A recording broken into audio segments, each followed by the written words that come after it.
had you not sponsored those riots, had you not mobilized innocent young men and women to go and riot, to go loot, to go destroy property, maybe they would not have lost their lives.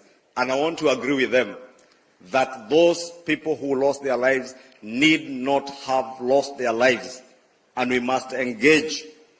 And Your Excellency, Waziri Aisha amekuambia uko na namba ya simu ya aliyekuwa waziri mkuu. Mimi sitaki umpigie simu. Na nilikuuliza tukiwa pale kichwa cha kati, usimpigie simu. Niliona amekuandikia kwa tweet uko na namba yake ya simu na unajua kwake.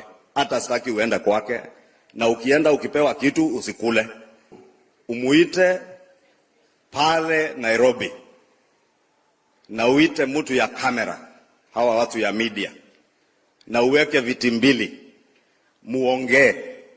Lakini muongee mchana hadharani, Wakenya wote wakisikiza na wakiona mnaongea mambo gani, ili tuhakikishe yale mambo analeta kwako sio mambo ya ugawi wa mamlaka, sio mambo ya kugawa viti, sio mambo yake ya binafsi, ni mambo inayogusia Wakenya wa kawaida.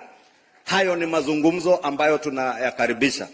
And I want to ask you, Your Excellency, invite the former Prime Minister, invite our former President for a round table discussion which must be live on TV.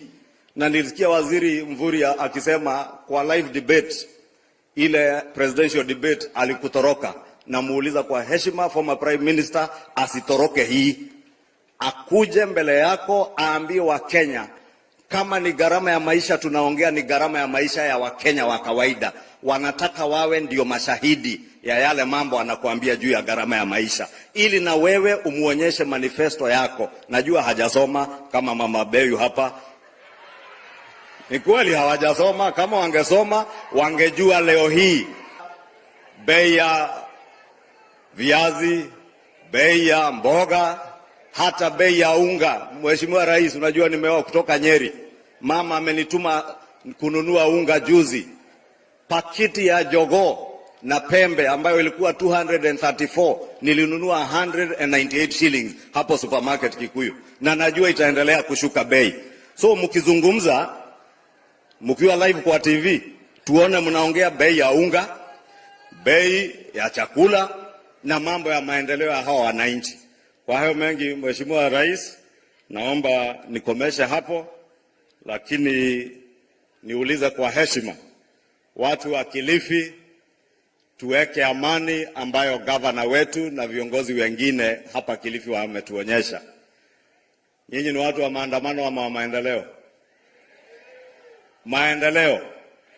Na tuwakaribishe wote, na nitatuma Mama Mbeyu kwa huyo mzee na aliyekuwa rais wetu, muweze kuwaleta kwa jukwaa la maendeleo, watoke kwa jukwaa la maandamano. Asante na Mungu awabariki.